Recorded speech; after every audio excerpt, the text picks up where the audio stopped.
Saudamos os amados irmãos com a graça e a paz do nosso Senhor Jesus Cristo. Aqui quem vos fala é o doutor em teologia Fábio Falcão, do Instituto Iebraim, instituto ao qual fazemos nossas aulas acerca do curso de Teologia Instrumental. Estamos caminhando para a nossa 7ª aula e com todo prazer nós trazemos um tema novo para esta aula,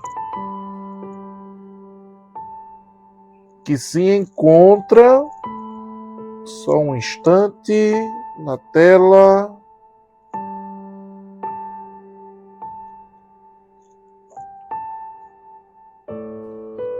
Que se encontra na tela agora, neste exato momento, que fala sobre graça, lei e profetas. Eu estarei trocando a nossa câmera e colocando a nossa aula de hoje na tela.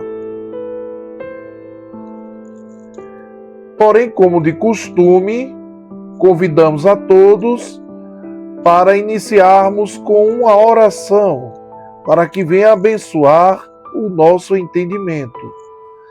Senhor nosso Deus, nosso Pai, misericordioso, grandioso, Criador dos céus e da terra, Pai do nosso Senhor Jesus Cristo, nós te suplicamos na hora de hoje para que vossa presença se faça entre nós. Que o teu entendimento, o teu conhecimento seja para nós acessados e que possamos, na tua graça, na tua fé e no teu entendimento, aprendermos um pouco mais sobre as tuas palavras, sobre os teus ensinamentos, sobre os caminhos ao qual o Senhor nos deixou nas Sagradas Escrituras. Senhor Jesus, intercede por nós perante o Pai, meu Deus. Intercede por nós, pelo povo que está estudando neste curso, que é feito, Senhor, não para engrandecer homens, mas para engrandecer a tua obra. E nos deixa, Senhor Jesus, o teu Consolador, até a consumação dos dias. Nós te agradecemos e te bendizemos no nome de Jesus Cristo, que vive e reina para todos sempre. Amém. Como eu havia dito, amados irmãos e irmãs, o nosso assunto de hoje é sobre graça, lei e os profetas. O trabalho dos profetas, o conhecimento da lei e o entendimento da graça perante a Bíblia Sagrada. Nós iniciamos esta aula com uma imagem ilustrativa, demonstrando o motivo pelo qual nós tivemos a ideia de colocar esse tema. Existe uma passagem na Bíblia, no Novo Testamento, que fala sobre o Monte da Transfiguração, onde Jesus Cristo aparece acompanhado por 2 outras figuras, descrita como Elias, que representava os profetas, e Moisés, que representava a lei, sendo visualizada pelos 3 apóstolos mais íntimos. E este vai ser a pergunta da nossa aula. Quem são estes 3 homens? Nós pedimos que vocês façam um vídeo ou um áudio de 1 a 2 minutos falando sobre essas 3 figuras que viu Jesus, Elias e Moisés no Monte da Transfiguração. A imagem aqui demonstra os 3 homens, apóstolos, que viram a Jesus em seu resplendor de glória, a Moisés e a Elias, como as testemunhas da lei e dos profetas. E abaixo nós temos uma imagem sobre a Jerusalém celeste, apenas como um ato figurativo, porque o trabalho dos profetas, o trabalho da lei e a graça direcionou, ou seja, guiou o caminho para a Jerusalém celeste, ou seja, para aqueles que crerem e perseverarem até o fim, estes terão oportunidade no reino celestial. Os profetas, a lei e a graça na Bíblia. Então nós vemos que 6 dias depois de anunciar a vinda do reino com poder, Jesus tomou 3 pessoas e os levou a sós a um alto monte. Lá ele foi transfigurado diante deles. As vestes de Jesus tornaram-se resplandecentes, extremamente brancas como a neve, ou de uma brancura que nenhum lavadeiro teria na terra capacidade de alvejar. Apareceram também Elias e Moisés conversando com Jesus, representando a lei e os profetas. Essa passagem que se encontra aí está no Evangelho de São Marcos, capítulo 9, entre os versos 2 a 10. Então, por que tem essa passagem informada nos evangelhos? Porque, meus irmãos, há um significado sobre todas estas figuras. Os profetas tiveram a oportunidade de informar e apresentar o reino de Deus aos homens. A lei mostrava o que distanciava os homens de Deus. E a graça demonstra como Deus é benevolente para com os homens. Ou seja, a lei, ela veio para nos mostrar os nossos erros. Os profetas para falar sobre as glórias do reino de Deus. E a graça para nos aproximar de Deus. Etimologicamente, a palavra profeta é um termo hebraico que é falado como nabi ou navi. Tem uma possível raiz da língua acadiana, que é as palavras nabu ou nabá, que tem por etimologia proclamar, anunciar, chamar ou nomear. No grego, a palavra prophetes ou profetês significa aquele que fala antes, aquele que proclama antes, aquele que anuncia antes. Então, amados irmãos, veja que a palavra, desde sua origem, possivelmente acadiano, fala justamente sobre o anúncio, sobre o chamar, sobre o nomear ou proclamar da parte de Deus as suas veredas, para que o homem pudesse novamente se aproximar. Profeta, amados irmãos, ele tem, dentro do entendimento teológico, uma característica que separa os profetas de homens comuns. Seres humanos comuns têm direito ao livre-arbítrio. O profeta, quando ele é levantado, ele perde esta capacidade.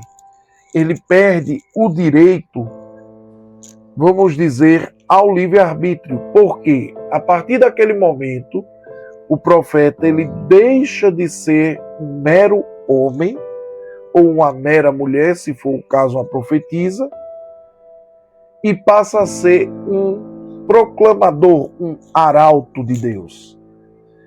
Então, o profeta, ele, a partir do momento que ele se torna profeta, ele abdica-se do seu direito inato, que seria o direito a ter o seu livre arbítrio para poder professar, para poder proclamar, anunciar as vontades de Deus. Ou seja, todo ato tem uma consequência. Se o homem se aproxima de Deus, a consequência é se afastar do pecado. Se o homem fala por Deus, verdadeiramente ele perde o direito do livre-arbítrio. Isso é notório perante toda a Escritura.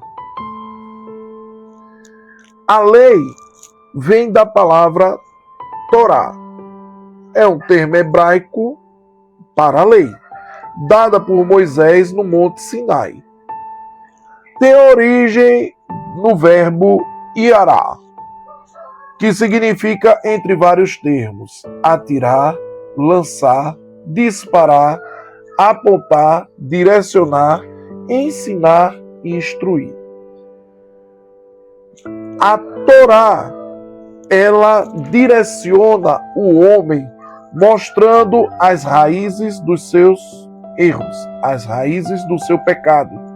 Ensina o homem o que ele precisa abrir mão para poder viver plenamente na fé. Ele atira, ou seja, ele lança ao homem a proposta do arrependimento. Quer servir a Deus, você tem que se lançar perante Deus, se atirar perante Deus. Aponta o caminho, o direcionamento para a salvação. Graça vem do hebraico chen ou ren.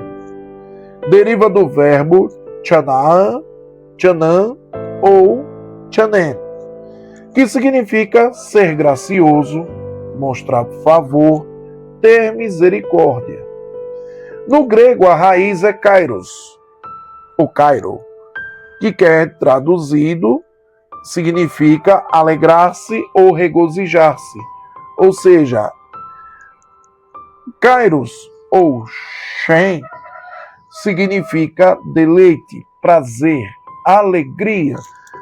Quando você está na graça de Deus, você é feliz, você regozija-se, você alegra-se com o Senhor.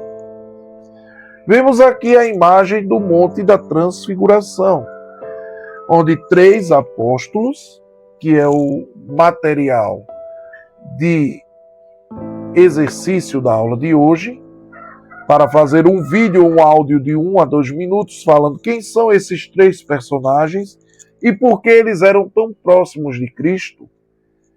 Nós vemos, de um lado, Elias, representando os profetas, do outro lado, Moisés, segurando a lei, e ao centro, o nosso Senhor e Salvador Jesus Cristo, o Filho do Homem.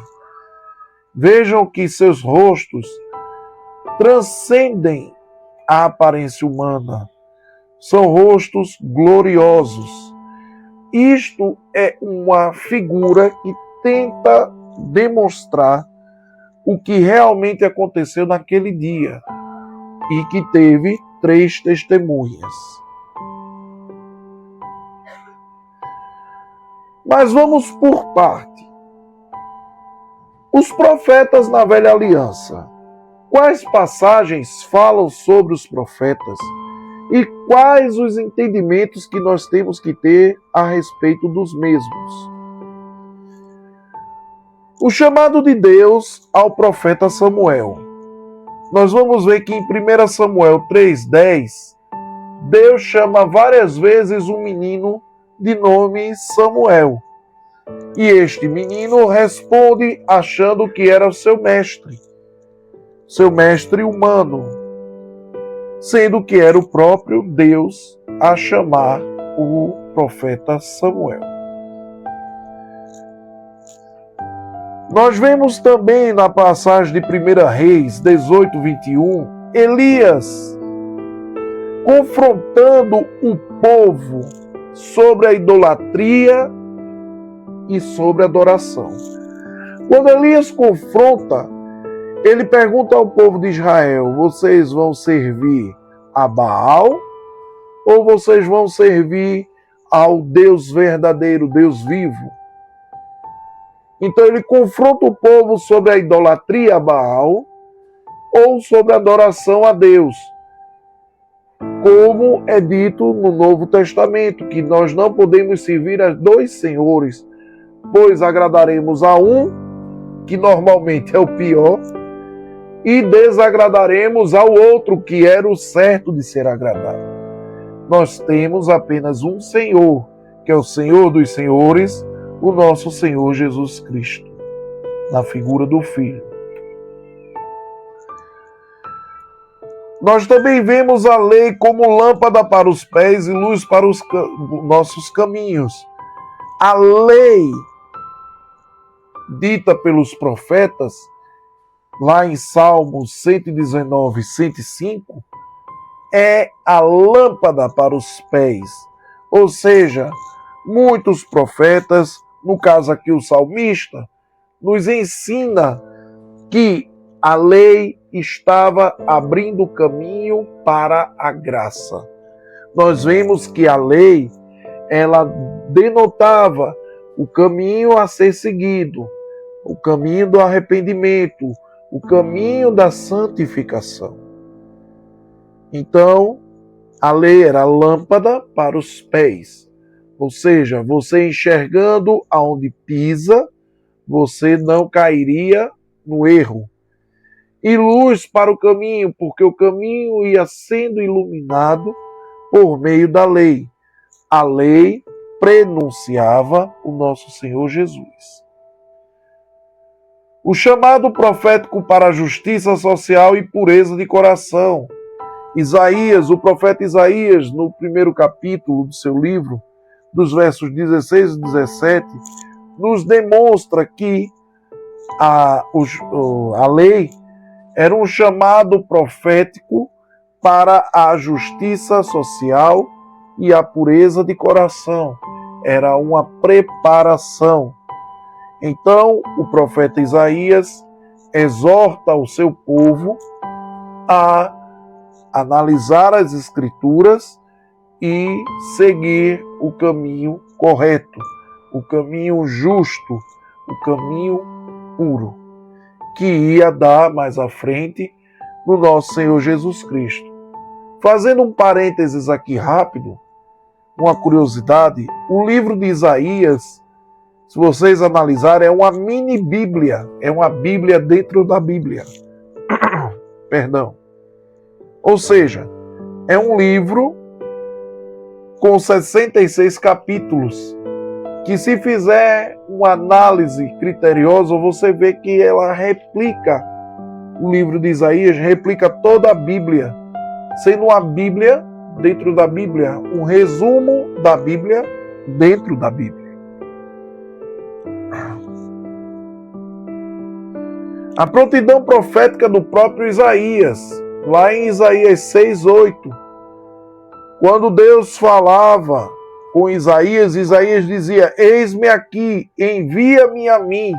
Ou seja, se uma pessoa se coloca no papel de profeta, ele tem que estar de prontidão, estar preparado para falar em nome de Deus. Não há descanso ao profeta, não há liberdade ao profeta. Sempre que Deus chamar um profeta, ele tem que estar pronto. Ah, Senhor, mas eu não dormi ainda. Não, acabou o seu direito. Seu livre-arbítrio foi trocado pelo dom da profecia, o dom profético de falar em nome de Deus, retira a nossa capacidade de ter livre-arbítrio. Então é uma coisa perigosa uma pessoa se intitular profeta. Porque a pessoa que abre a boca e se diz, eu sou um profeta de Deus, ele está abrindo automaticamente nos céus o pré-requisito da livre arbitragem, ou seja, ele perde o direito do livre-arbítrio para receber o dom profético. É uma troca, basicamente. Sei que não é uma troca proposta por Deus, é uma troca proposta pelo homem a Deus. É uma promessa do homem a Deus. Nós vemos também no livro de Isaías 40, verso 3, falando exatamente sobre o futuro, que seria a voz que clama no deserto, preparando o caminho do Senhor. Quem analisa o Novo Testamento sabe de quem está sendo falado. Está sendo falado de João Batista. Veja que o livro de Isaías, ele é uma versão miniatura da Bíblia. No capítulo 40 do livro de Isaías, que tem 66 capítulos, já começa falando de quem? João Batista, a voz que clama no deserto.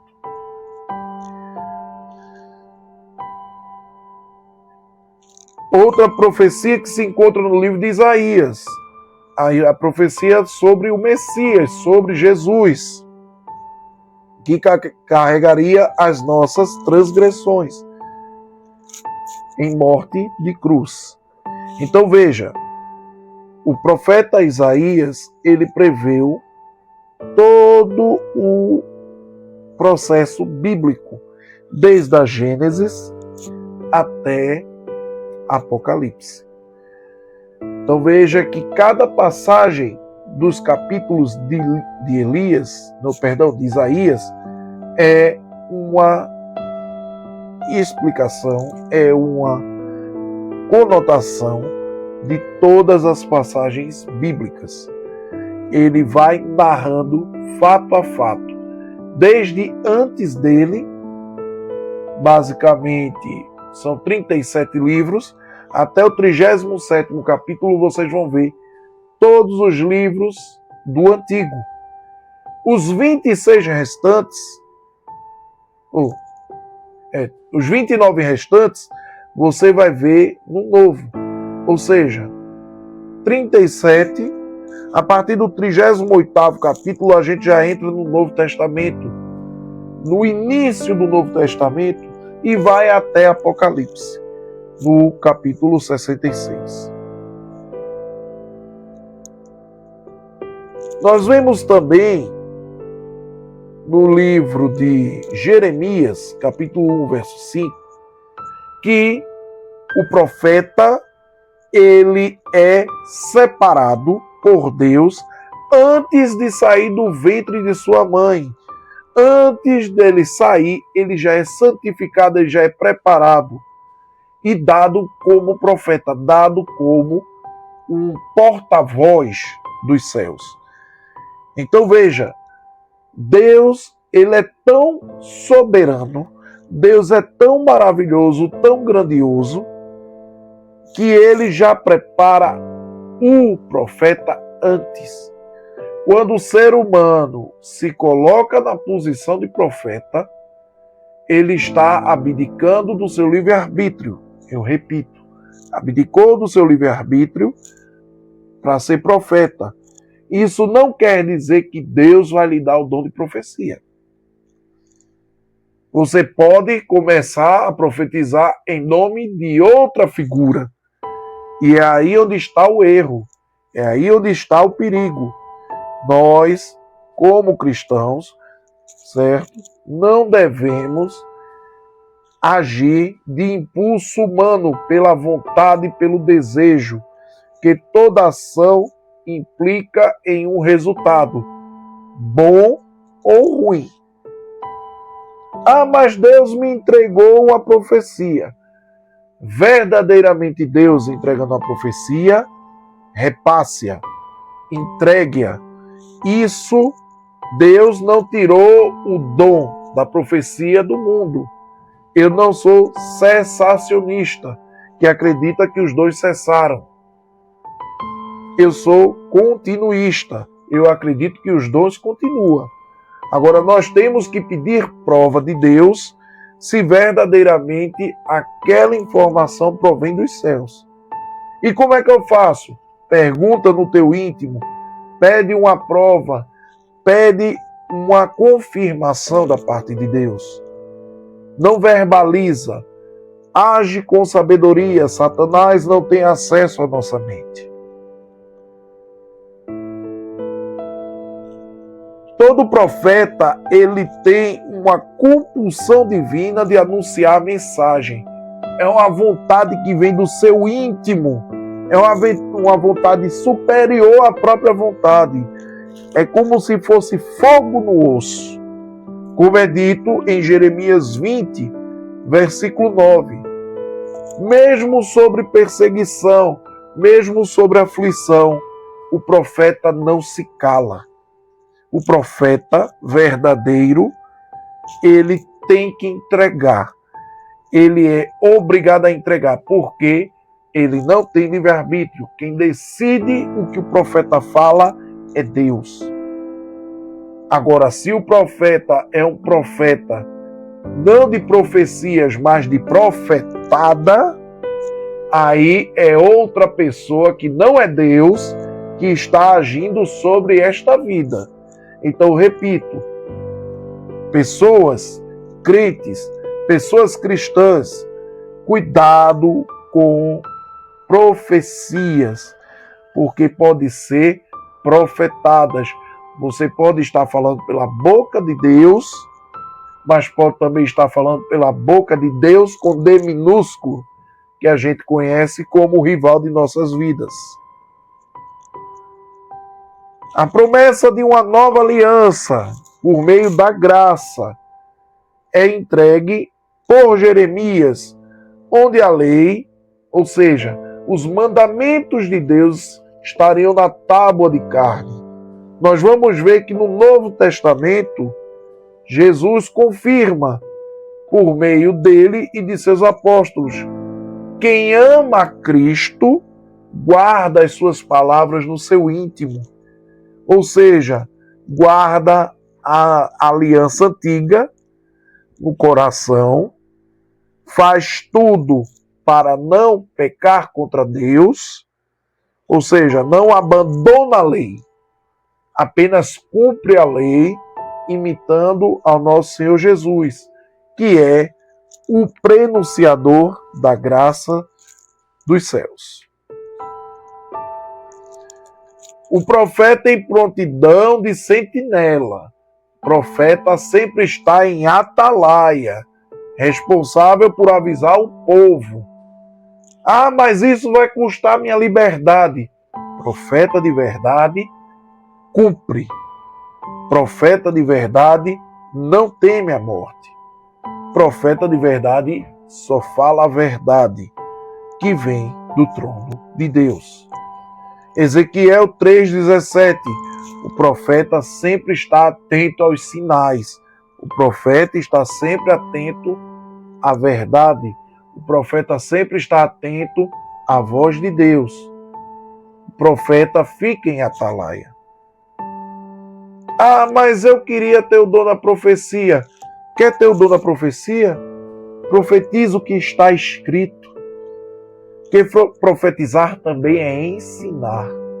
É levar o conhecimento de Deus ao próximo. E o jeito mais simples de ser profeta nos dias de hoje é falar das bem-aventuranças da graça de Deus. É falar da Bíblia. É explicar a Bíblia. O intuito desse canal aqui é falar sobre Jesus Cristo, sobre o Pai e sobre o Consolador. É falar sobre Deus. É falar sobre sua palavra, sua escrita, sua verdadeira intenção para os homens, ensinar o manual prático do ser humano, que é a palavra de Deus escrita na Bíblia.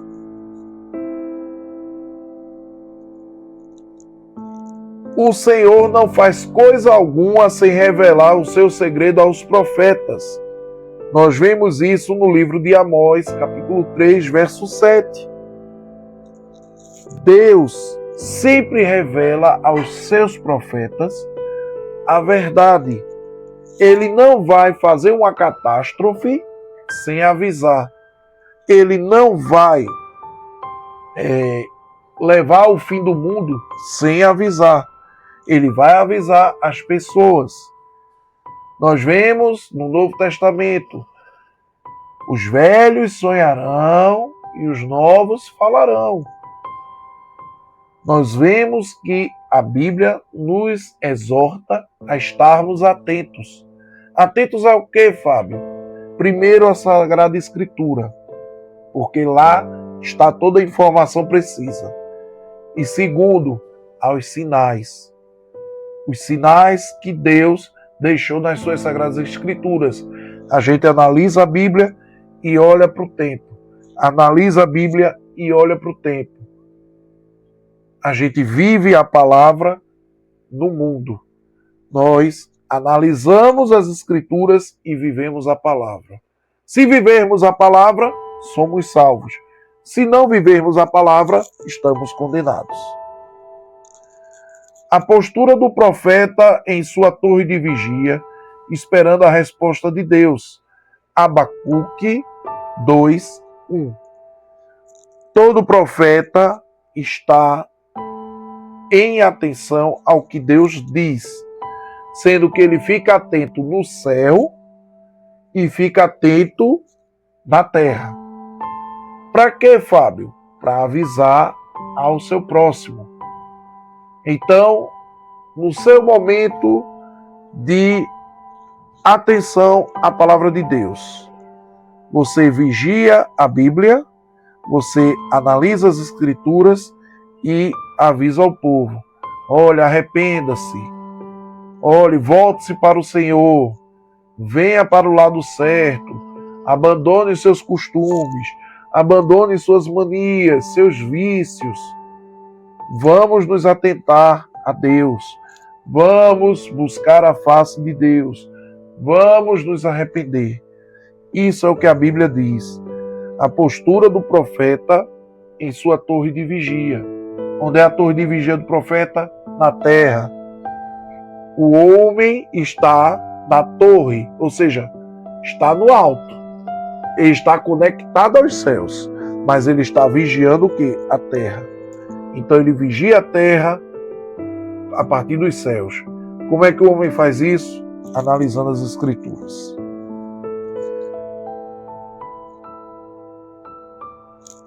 O verdadeiro profeta, ele faz 3 coisas. Ele pratica a justiça, ele vai falar sempre o que é justo, vai falar sempre o que é verdadeiro. Ele vai amar a misericórdia, ele vai buscar o arrependimento do seu próximo, porque isso é amar a misericórdia, e vai andar humildemente. Nós vemos que muitos profetas, entre aspas, vivem uma vida de luxo, vivem uma vida regrada aos prazeres terrenos. Não falo de riquezas, meus amados irmãos e irmãs, que a riqueza também é divina. Eu falo da ostentação. O profeta, ele é humilde, ele é uma pessoa que anda em humildade. Como diz em Malaquias 6:8. O profeta verdadeiro, ele não vai ostentar a vida terrena. Ele vai praticar a justiça ao próximo. Ele vai praticar o amor e misericórdia. Ele vai fazer tudo o que Jesus fez. Jesus não tinha nem onde reclinar a cabeça. É porque ele gostava de ser, entre aspas, miserável do ponto de vista terrestre? Não, meus irmãos. É porque ele demonstrou como é que um profeta tem que ser. Tem que ser humilde, tem que amar a misericórdia, tem que praticar a justiça.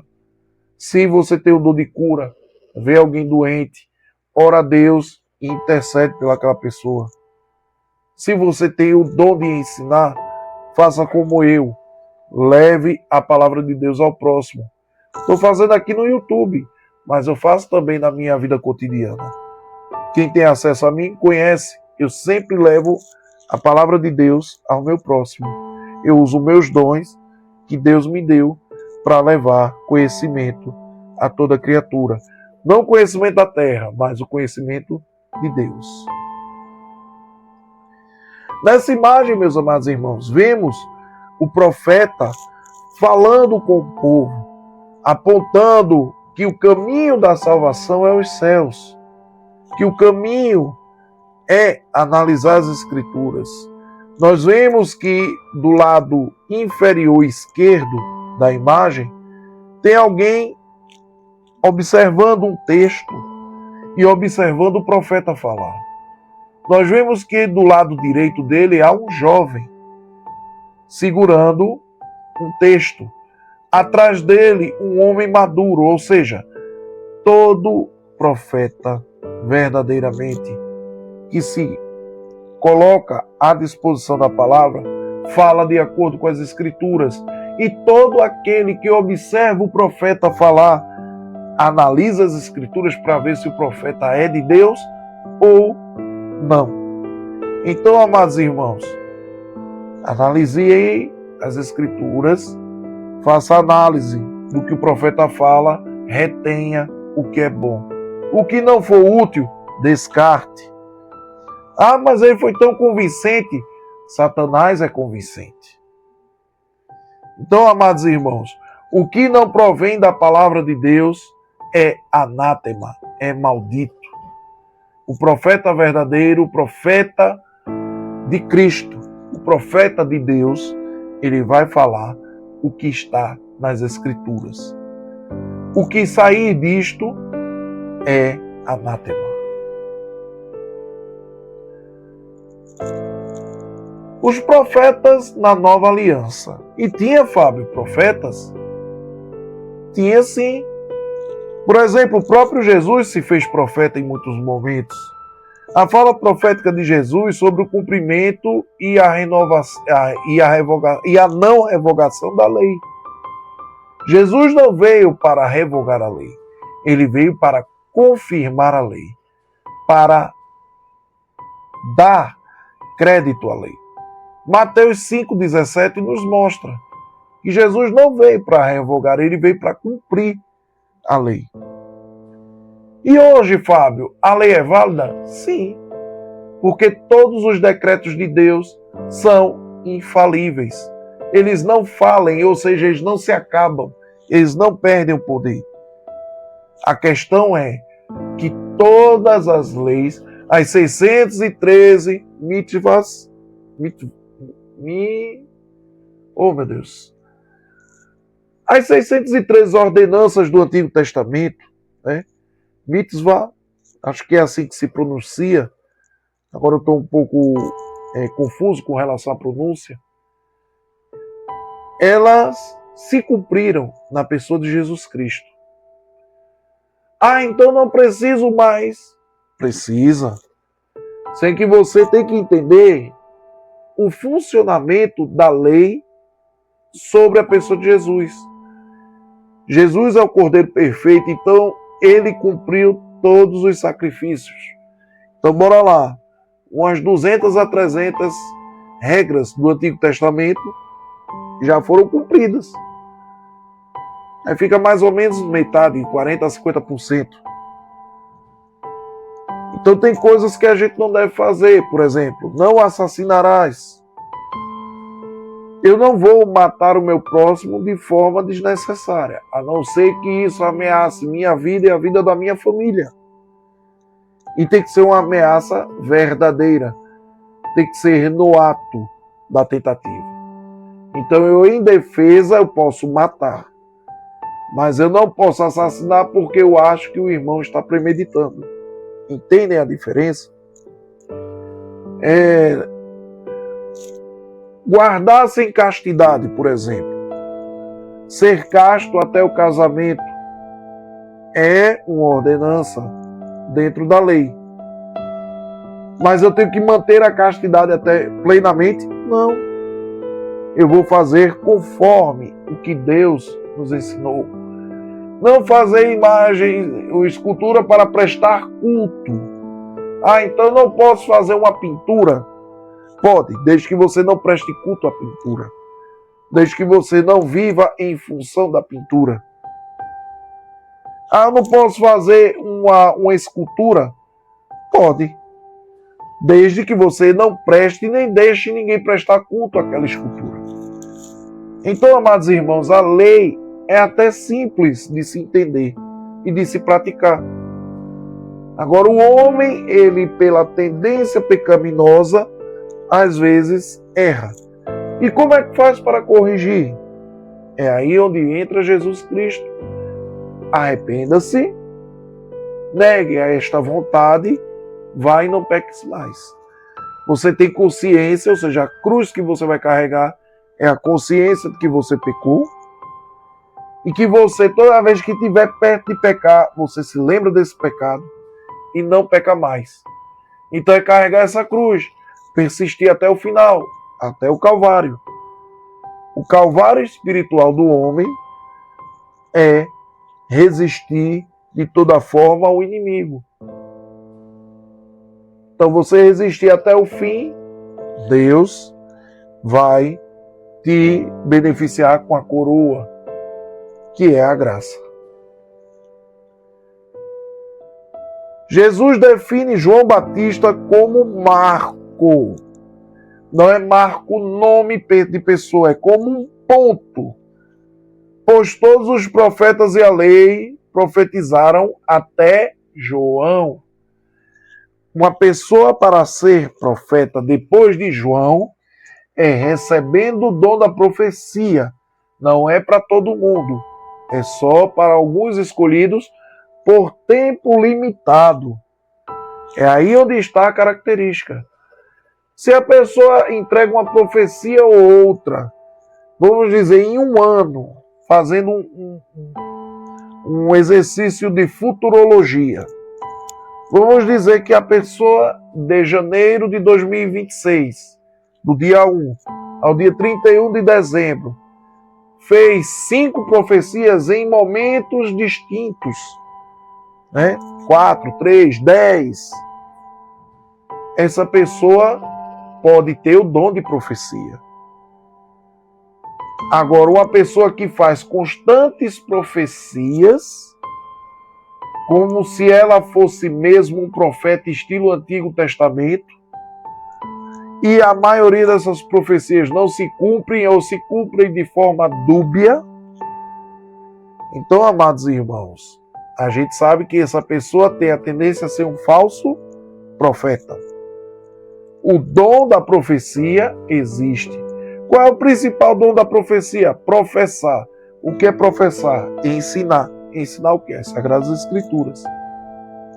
Então, Mateus 11:13 nos dá um norte. Profeta, propriamente dito, foi até João Batista, para o Antigo Testamento. E no Novo Testamento, na Nova Aliança, depois da subida de Jesus, acabaram-se os profetas? Os profetas como um cargo, sim. O dom da profecia, não. A sabedoria de Deus enviando profetas e apóstolos para o seu povo. Lucas 11:49. Deus, em sua sabedoria, sabe que há momentos que uma pessoa ou outra precisa ser alertada. Então vai mandar um profeta? Não, mas ele vai mandar uma pessoa para levar a profecia. Por meio de um dom que vai ser ocasional, vai ser para aquela ocasião. É isso que a Bíblia fala. Não criemos heresias, não criemos seitas, não criemos doutrinas erradas.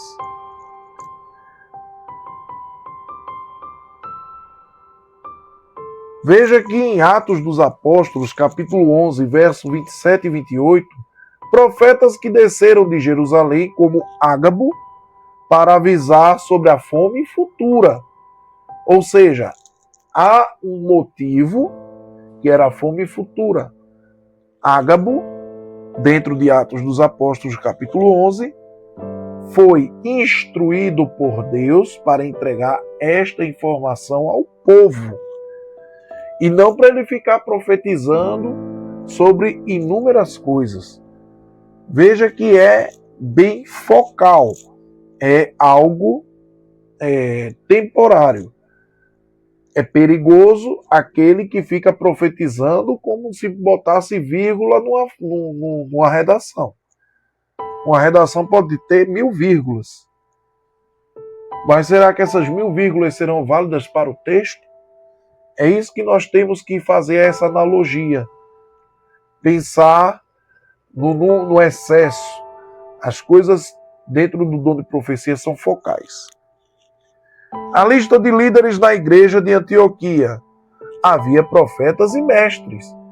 Veja, Antioquia, Atos 13, 1. Novo Testamento, após Jesus subir aos céus. Então, os profetas, como cargo, se acabaram. Mas pessoas que tinham o dom da profecia, não. Profetas, para falar os textos sagrados, tem que existir. Mestres, para ensinar o texto sagrado, tem que existir.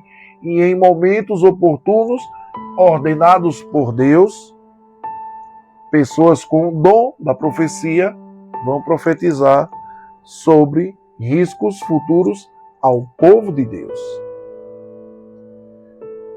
Judas e Silas foram profetas, exortaram e fortaleceram os irmãos com muitas palavras. Veja que o termo profecia aqui em Atos 15, 32 se refere a ensinamento bíblico.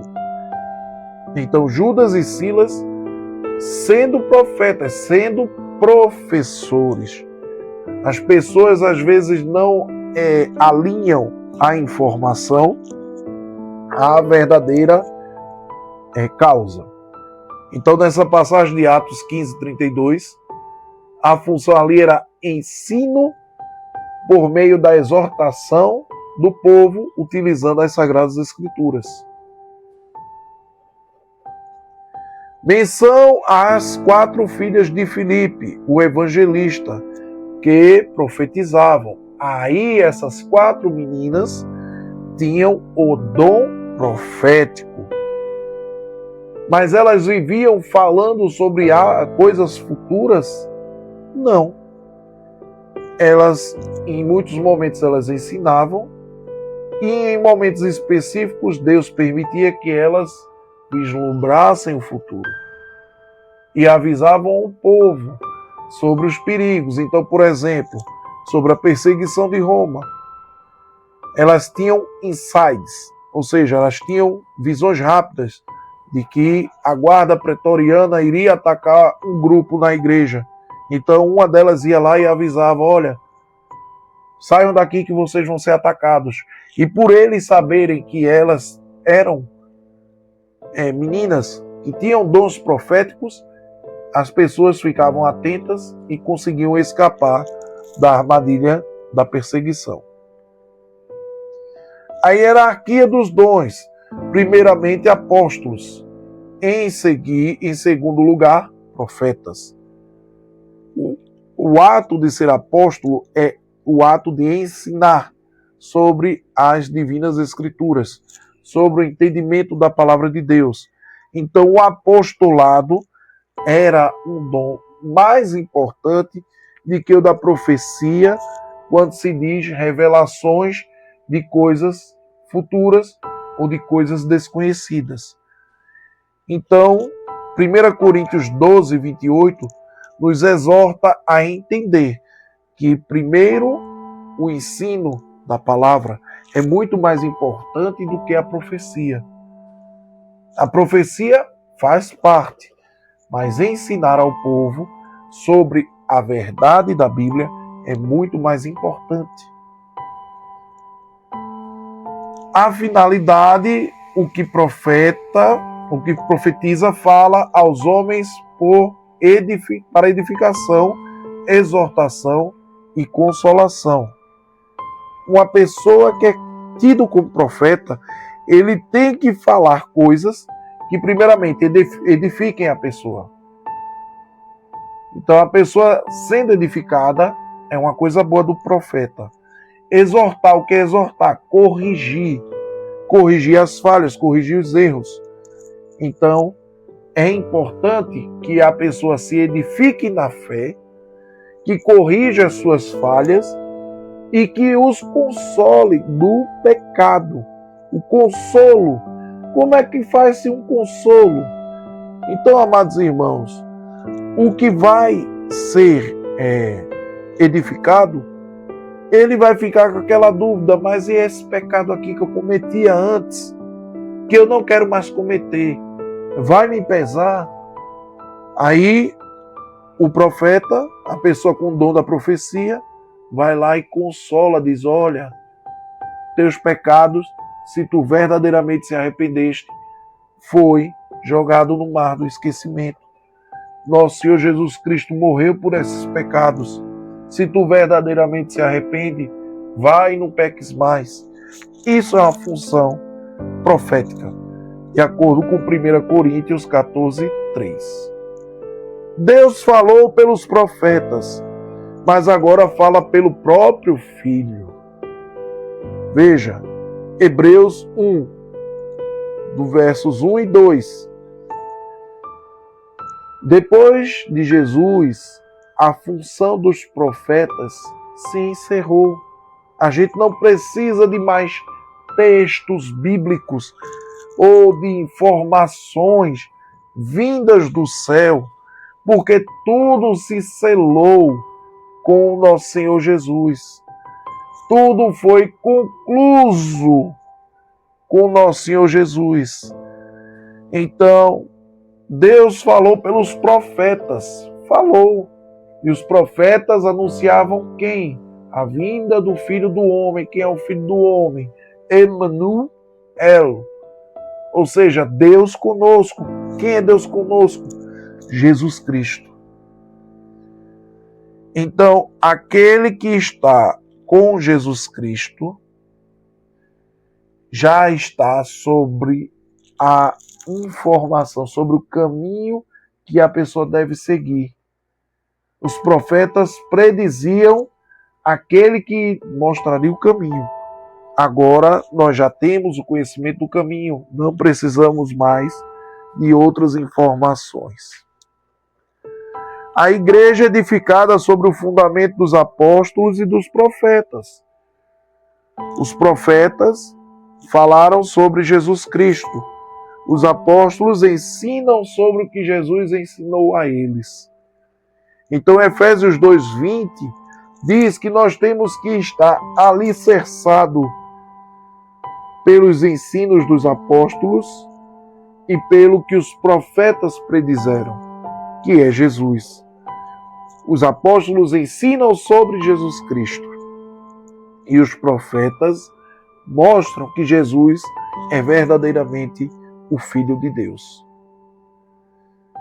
Cristo concedeu para uns apóstolos, outros para profetas, visando o aperfeiçoamento dos santos. Santos são os separados.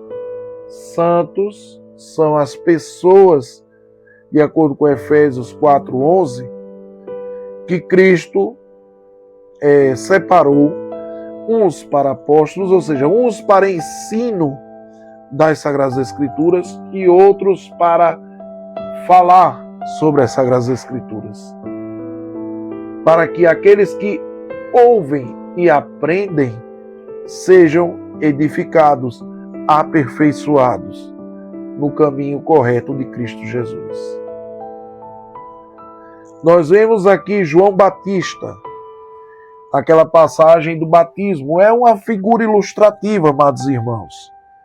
Não é o verdadeiro João Batista, é só um gráfico, um desenho, uma imagem, mostrando João Batista apontando o dedo e dizendo: eis o Filho do Homem que tira o pecado do mundo. Ou eis o Cordeiro de Deus que tira o pecado do mundo. Aí vemos acima um símbolo de uma pomba, que o texto fala que quando Jesus foi batizado, o Espírito Santo desceu como uma pomba. Ou seja, era para identificar, não é que o Espírito Santo tem formato de pomba, mas ele veio voando como uma pomba. Ou seja, foi a descrição que o homem, naquele momento, teve para discernir e informar como o Espírito Santo desceu sobre Cristo. Ah, mas todos viram? Não, apenas o profeta João Batista e o próprio Cristo que viu. Então, amados irmãos, nós temos que ter um conhecimento, discernimento da palavra de Deus, para não sermos enlaçados em doutrinas heréticas. E a lei na velha aliança? Como é que funcionava? A entrega dos 10 mandamentos como guia moral e cívico, as 613 mitzvot, que está lá em Êxodo 20, do 1 ao 17. Nessa passagem vai falar sobre os 10 mandamentos, que é o fundamento do desdobramento que se torna 603 ensinamentos. Então, os 603 ensinamentos mais os 10 mandamentos dá as 613 mitzvot. Nós temos também que ter consciência da origem divina. Deus convoca Moisés para receber as tábuas da lei e os mandamentos, lá em Êxodo 24:12. Então, nós temos que ter a consciência de que a lei não foi desenvolvida pelo homem. A lei foi entregue pelo próprio Deus. E como Deus é eterno, sua lei também é eterna.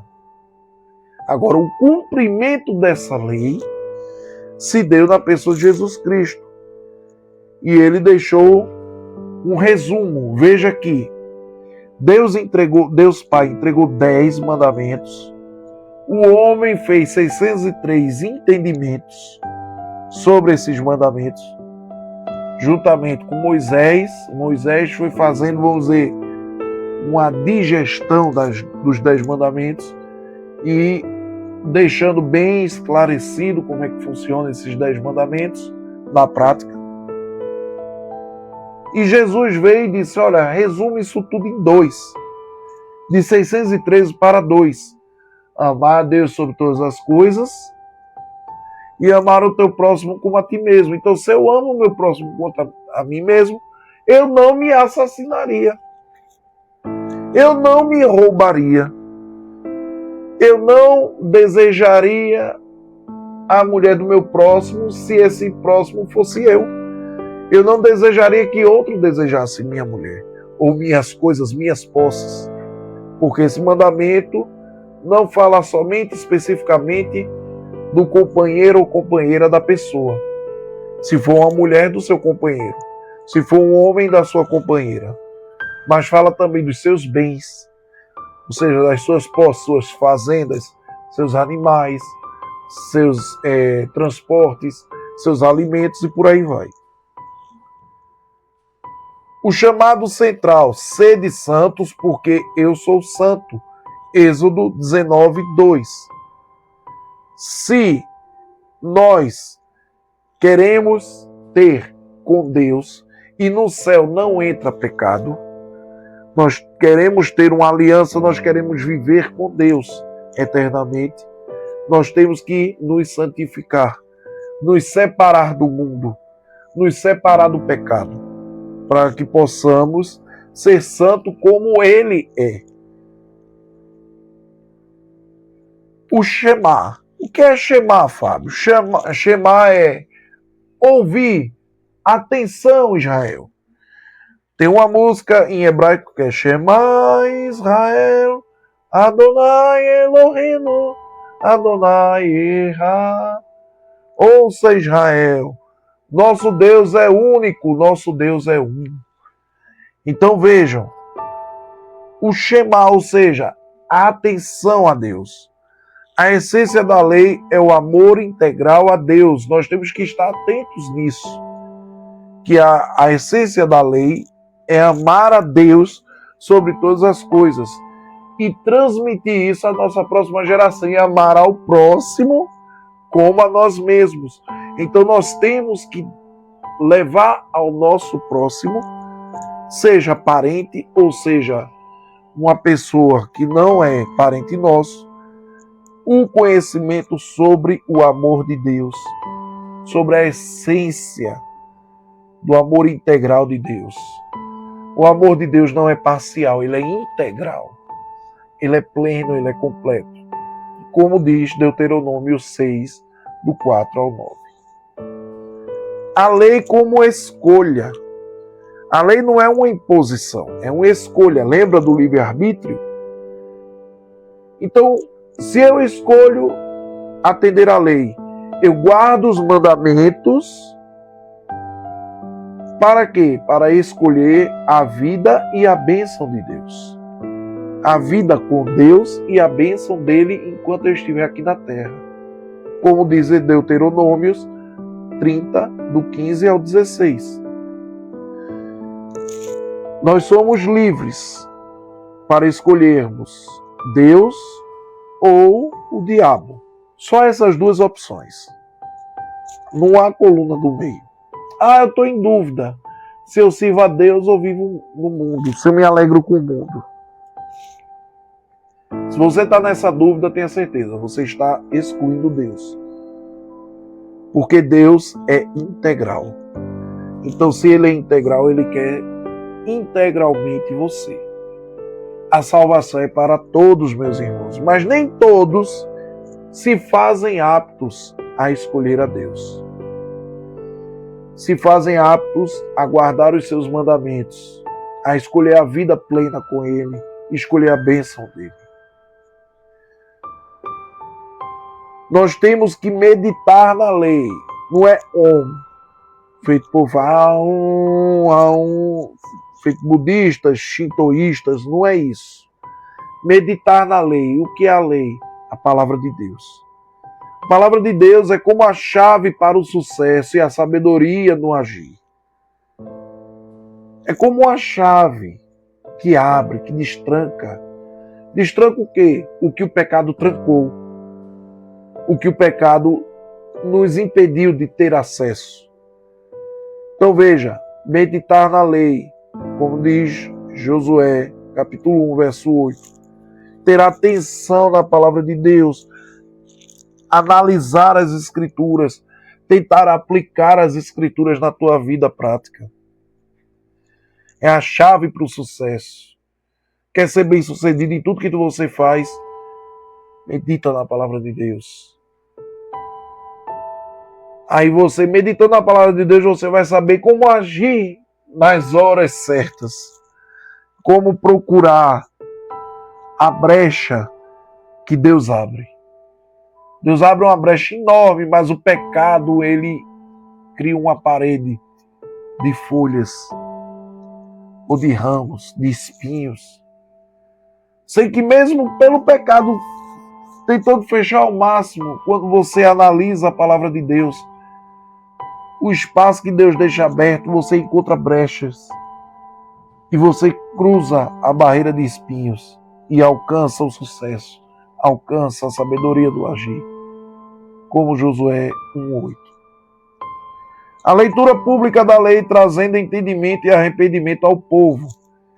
A lei, meus irmãos, era para mostrar como corrigir nossos erros. Então você entendendo a lei, você entende onde você está errando e como faz para corrigir. Como diz no livro de Neemias, capítulo 8, verso 8. Se você tiver um entendimento sobre a lei, aonde é que você está falhando, você se arrepende. Como o povo se arrependeu nessa passagem. Então veja, é fácil entender a Bíblia, é fácil entender a lei. A felicidade do homem que tem o seu prazer na lei do Senhor. Aquele que vê o verdadeiro sentido das regras que Deus nos deixou para que nós possamos sermos santos como Ele é, como dizem Salmos 1, 2. Você, quando entende isso, você fica feliz. E você começa a ter prazer na lei, porque a lei não é um fardo para carregar. É um alívio, tirando um fardo chamado pecado. Então você está jogando o pecado longe e pegando, vamos dizer, uma folha de papel. Imagine que você tem que carregar vários sacos de cimento. O saco de cimento pesa em torno de 50 quilos. Agora imagine você andar com 100 sacos de cimento, se fossem possíveis um homem andar. São 5.000 quilos. Aí você começa a analisar a regra de como é que você pode tirar os sacos de cimento. Veja, são 10 sacos. Não, 100 sacos de cimento. Aí cada saco de cimento que você consegue tirar, você ganha uma folha de papel. Papel sulfite. O que é mais fácil?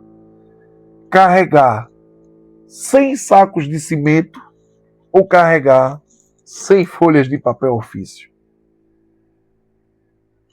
É lógico, é muito mais fácil.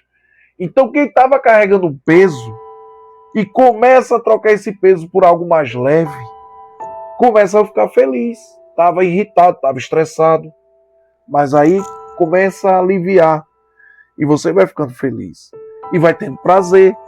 Porque é muito melhor carregar 100 folhas de papel do que carregar 100 sacos de cimento. A lei do Senhor é perfeita e restaura a alma. É uma descrição poética da eficiência da lei, que está em Salmos 19, 7. A lei do Senhor restaura o entendimento.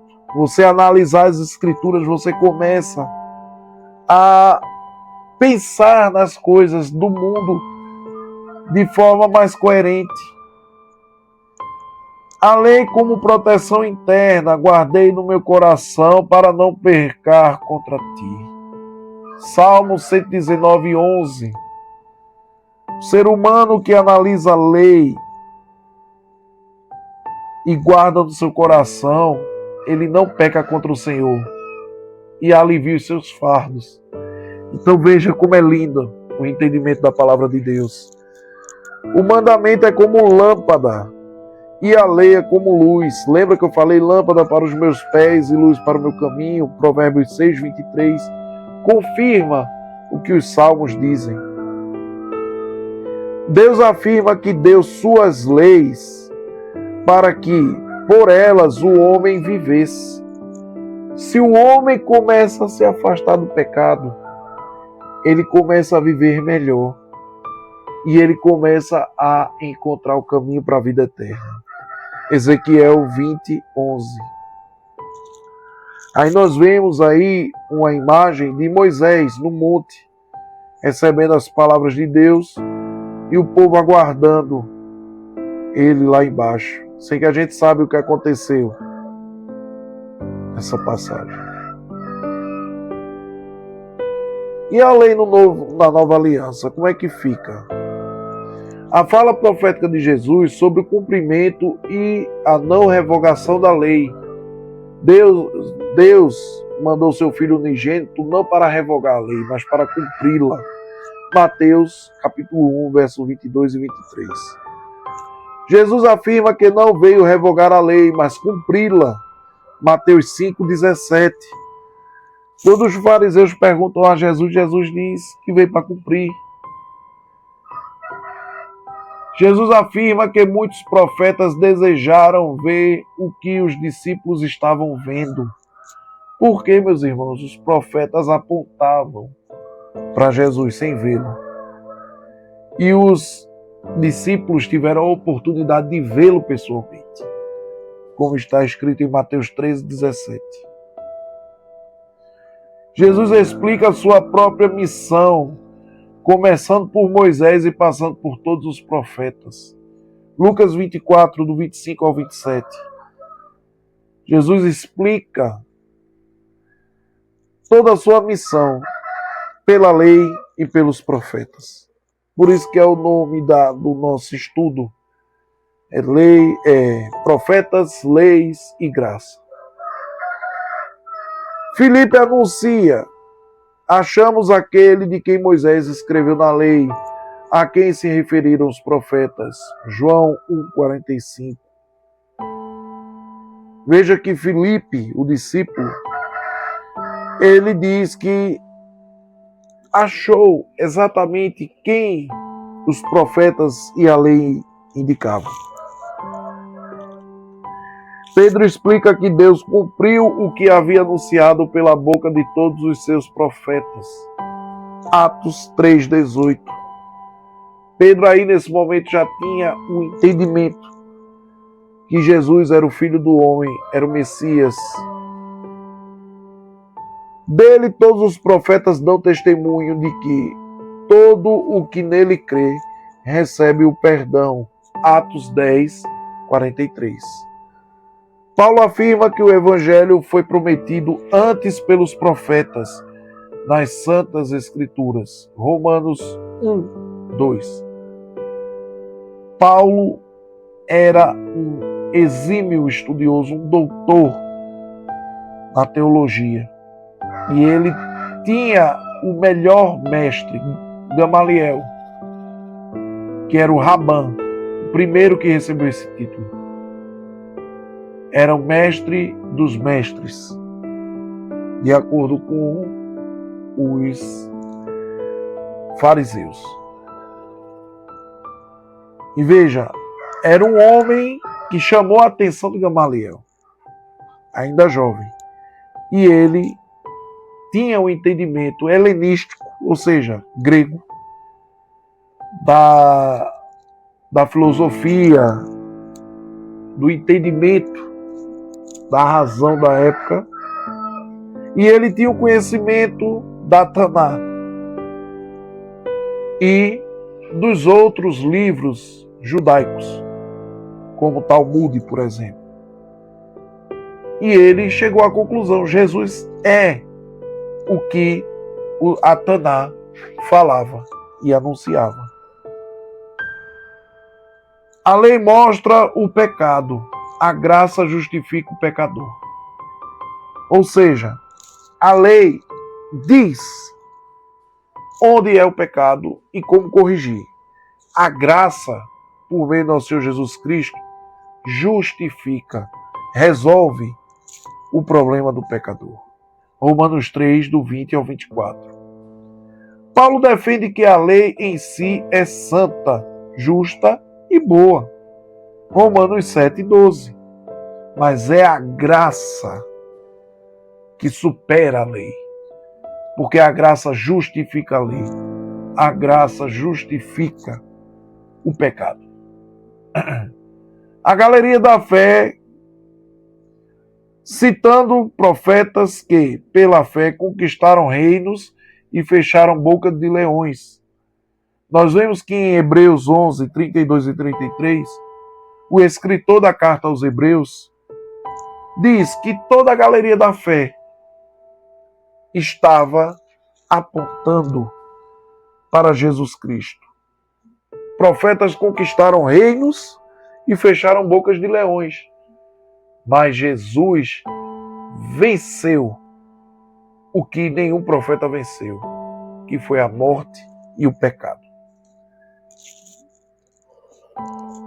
A lei serviu como um tutor que conduz a Cristo. Ela mostra o pecado. A lei mostra o pecado e mostra até como você pode tentar consertar. Mas Jesus cura o pecado. Está lá em Gálatas 3:24. A lei da liberdade que equilibra fé e obras. Por meio da graça, é uma lei da liberdade. Sem que você, para servir na graça, você tem que equilibrar. Não é mais fé e menos obras, nem mais obras e menos fé. Você tem que ter os dois em equilíbrio, um equilíbrio dinâmico, como diz Tiago 2:12.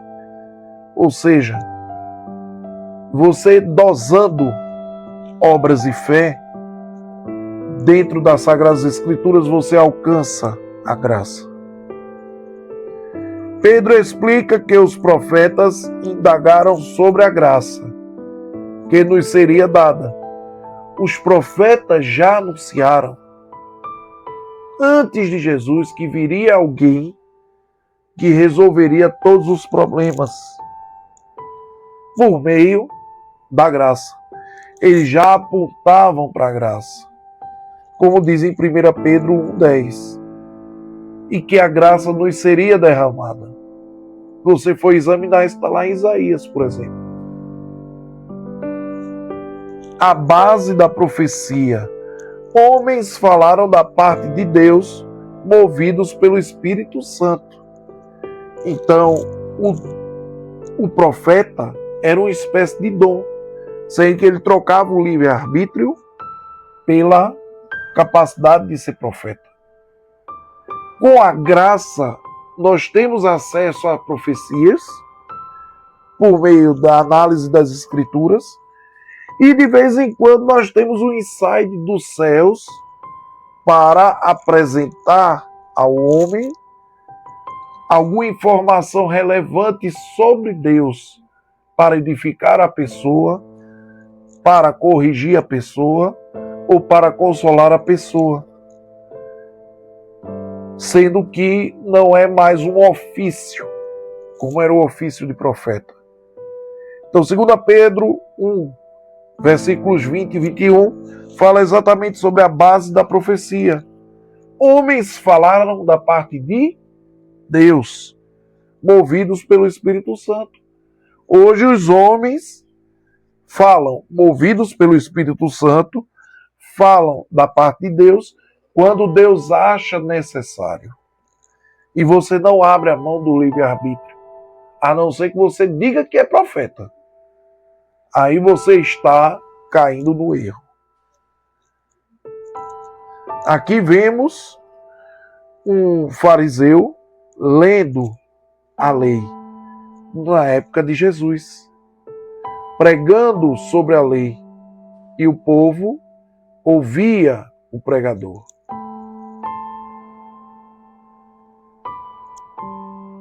A graça existe desde o Antigo Testamento, desde a Velha Aliança.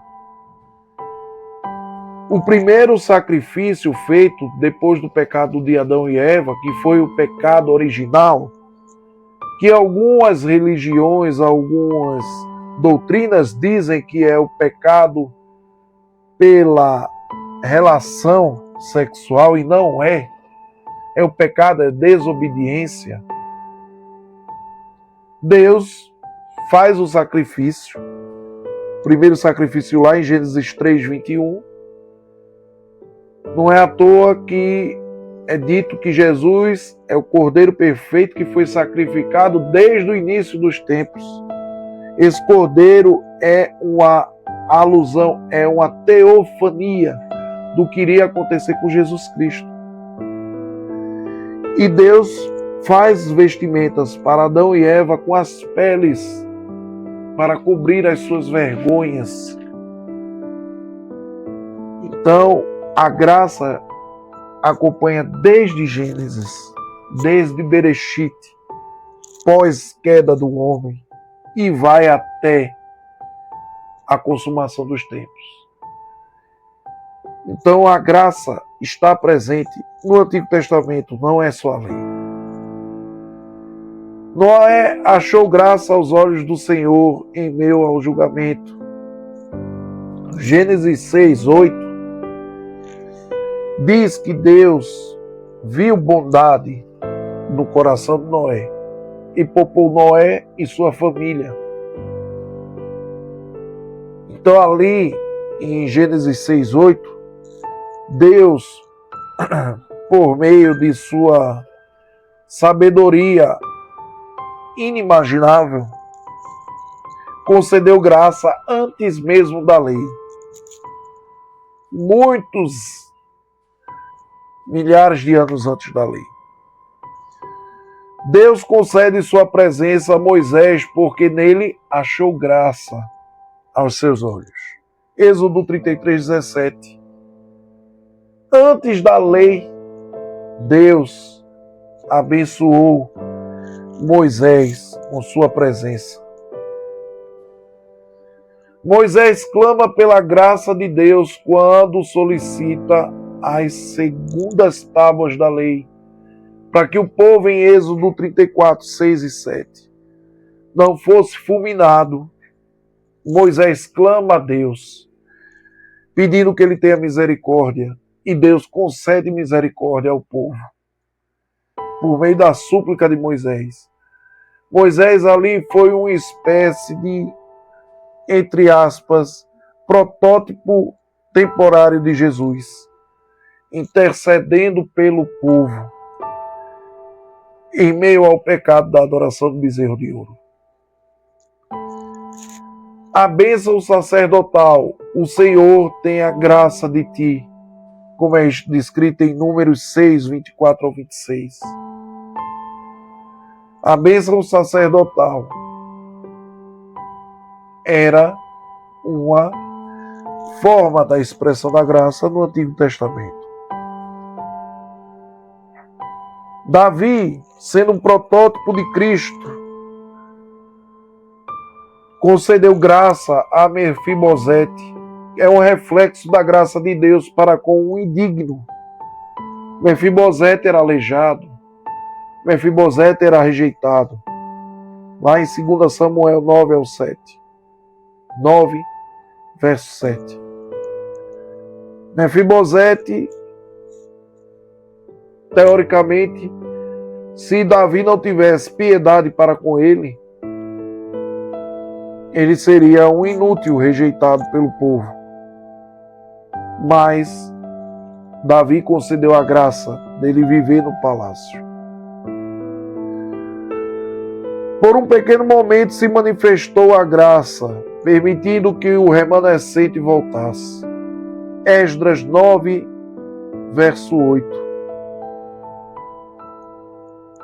Deus manifesta graça ao povo desde sempre.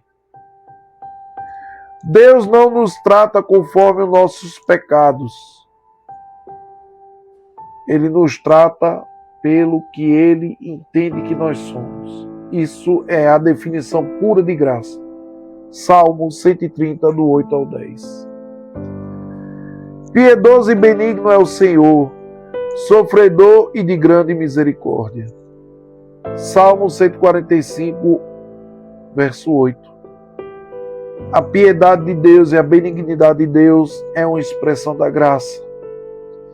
Misericórdia é uma expressão da graça.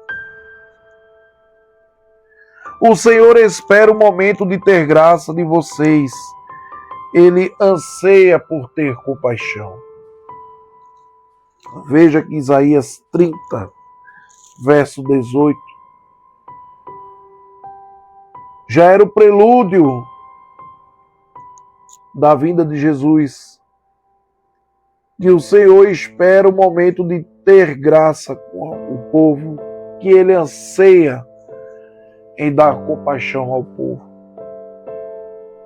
Deus é maravilhoso, meus irmãos. O amor eterno de Deus que atrai o homem com benignidade. Jeremias 31, 3.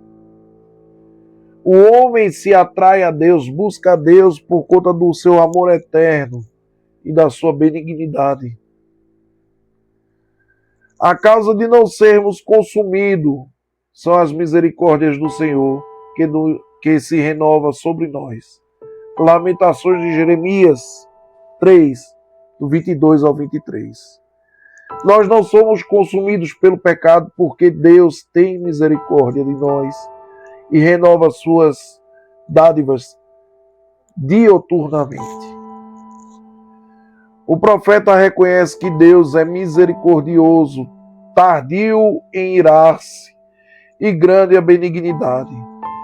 Quando Jonas, no seu livro, no capítulo 4, verso 2, esperava a destruição de Nínive e não viu, ele por um momento entendeu que Deus é misericordioso, tardio em irar-se. Então, quando algum castigo cai sobre o povo, é porque aquele povo pecou muito, que aquele povo foi maligno para com o Senhor Deus. Aqui nós vemos uma imagem, amados irmãos, retratando Abrão e Melquisedeque, sacerdote, sem genealogia, sem pai, sem mãe. Rei e sacerdote de Salém. Nessa passagem, nós vemos uma teofania. Essa figura misteriosa que recebe o título de Melquisedeque leva pão e vinho para Abrão e abençoa Abrão. E Abrão entrega o seu dízimo antes da lei. Então, antes da lei, Abrão cumpriu a lei. E a teofania o abençoa com graça, dando pão e vinho, um sinal de bem-aventurança da parte de Deus. A graça da nova aliança. A graça e a verdade vieram plenamente por meio de Jesus. João capítulo 1, verso 14 ao 17. A salvação definida pela graça, não pelo cumprimento de ritos. A graça é imerecida e a gente não alcança ela por meio de rituais. Atos dos Apóstolos 15 e 11. Frequentar uma igreja é uma forma de reverência, é uma forma de comunhão. Mas se não existisse a graça de Deus, mesmo que a gente vivesse dentro de um templo, a gente não alcançaria misericórdia. A lei mostra o pecado, a graça justifica o pecador. Nós vemos isso em Romanos 3, do 20 ao 24. Sendo justificados pela fé, ou seja, pela graça, temos paz com Deus por meio de Jesus. Romanos 5, verso 1. Nós, justificados pela fé, nós analisamos as Escrituras, nós praticamos o que é reto e justo perante Deus. Nós temos paz com Deus, ou seja, nós derrubamos o pecado, a barreira que nos separa dele. Mas isso só é alcançado porque Jesus é a porta, Jesus é o caminho, Jesus é a verdade e a vida. Ou seja, a porta está aberta por meio de Jesus. E a barreira do pecado, pelo meio da justificação pela fé, cai por terra. E nós alcançamos ao Pai. Onde o pecado abundou, a graça de Deus superabundou. Ou seja, o mundo na época de Jesus era pecaminoso. Mas por ele existir, a graça superabundou sobre o povo. Hoje o mundo está cada vez pior, mas a gente ainda encontra salvação. Como diz Romanos 5, 20. O domínio do pecado é quebrado porque não estamos debaixo da lei, mas debaixo da graça. Eu digo, irmãos, isso é uma concepção minha, que aquele que não buscar a graça de Deus por meio do nosso Senhor Jesus Cristo, nós seremos julgados pelas 613 mitvas. E é muito mais fácil cumprir a graça, crendo e vivendo os ensinamentos do nosso Senhor Jesus Cristo, do que cumprir a lei. Porque a lei aponta os erros, mas não cura o pecado. A graça cura. E para que possamos ser agraciados por Deus, cumprindo lei, não podemos falhar uma.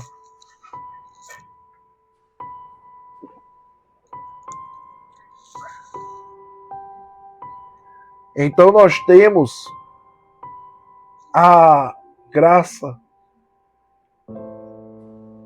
que nos tirou da sombra da lei. Mas aqueles que não buscam a graça serão julgados pela lei. Isso é o entendimento de João. Perdão. A definição lógica: se é por graça, não é por obras. Se não a graça, já não seria graça. Romanos 11, 6. Ou seja, se é por graça, não é por obras. A lei é obras. E se é obras, não era graça. Entendeu? Então, é uma definição lógica, é uma definição filosófica. Ou é graça ou é lei.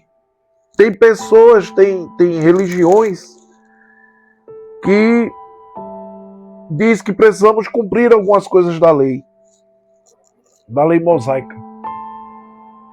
Porque dão a entender que Jesus não é suficiente. Então eu tenho que ter horas de campo. Ou eu tenho que guardar um determinado dia da semana. E isso demonstra o quão tolo é o ser humano. A graça do sacrifício. Jesus, sendo rico, se fez pobre para nos enriquecer. Nos enriquecer de quê? De graça. Nós éramos miseráveis. Nós não tínhamos graça nenhuma. Jesus, sendo rico em graça, se sacrificou, se fazendo pobre, ou seja, herdando as dívidas nossas para pagar nossas dívidas, para nos enriquecer. 2 Coríntios 8, versículo 9. A graça de Jesus nos basta, como ele diz, a minha graça te basta, porque o meu poder se aperfeiçoa na fraqueza. Ou seja, aquele que é fraco no entendimento e busca se fortalecer por meio de Jesus Cristo, como diz 2 Coríntios 12, 9, ele encontra salvação. A graça como caminho para a salvação e a fé como combustível. O caminho para chegar aos céus é por meio de quê? Jesus Cristo. A perfeita definição de graça. E a nossa fé como combustível, como diz em Efésios 2, do 8 ao 9. Deus nos salvou dentro do seu propósito. Graça nos é dada em Cristo antes da eternidade. Veja, Jesus, ele é um ser atemporal. Antes da eternidade, ou seja, antes do tempo. Como diz 2 Timóteo 1, 9, Jesus já existia, Jesus já é. Então, amados irmãos, como eu tinha dito anteriormente, existem religiões que querem dizer, ó, compra tal carga horária, ou guarde tal dia da semana, ou não coma isso, ou não pratique isso. Dentro do entendimento da lei, ele nos dá um entendimento, essas vertentes religiosas, nos dá o entendimento da insuficiência de Cristo. Porque é um perigo de tentar ser justificado pela lei. Porque quem se justifica pela lei, da graça decaiu. Como diz Gálatas 5,4. Então nós somos justificados pela graça, meus irmãos. Não precisamos fazer nada além do que crer e viver em Cristo. Seguir o que a Bíblia nos ensina. O sábado, por exemplo, é Jesus. Então, quer cultuar no sábado, cultue. Mas não ache que isso é o suficiente para a sua salvação. Quer comer determinado tipo de carne ou não comer carne, faça isso. Mas não faça como pretexto para alcançar a salvação, porque a salvação é em Cristo. Cheguemo-nos, pois, confiadamente ao trono da graça, para que recebamos misericórdia. Temos que nos achegar a Jesus. Temos que buscar ao Senhor Jesus para recebermos misericórdia, como diz Hebreus 4:16. É interessante notar que a Bíblia termina exatamente com a palavra graça. Jesus Cristo é a graça imerecida. O último versículo do livro de Apocalipse, capítulo 22, verso 21, termina dizendo a palavra graça. Então, amados irmãos, se nós queremos alcançar a Jerusalém Celeste, queremos entrar pela porta de Jesus Cristo, queremos participar das bodas do Cordeiro, queremos pisar nas ruas semelhantes a ouro e com seus rios e portões de cristal, nós temos que viver verdadeiramente a fé em Jesus. Nós temos que crer verdadeiramente em Jesus e praticar o que Jesus nos ensinou, sendo assim a nossa salvação.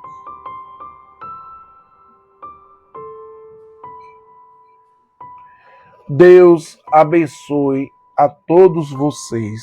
Amém, meus irmãos?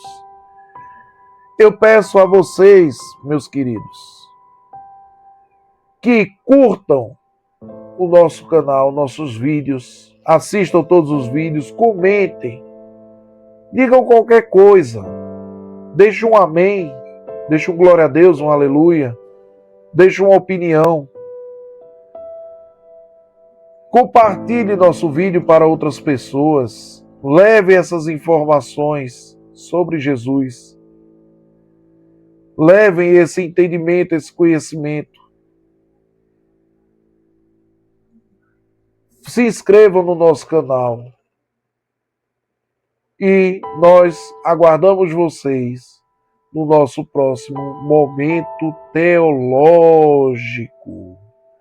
Fiquem na santa paz, nosso Senhor Jesus. Amém.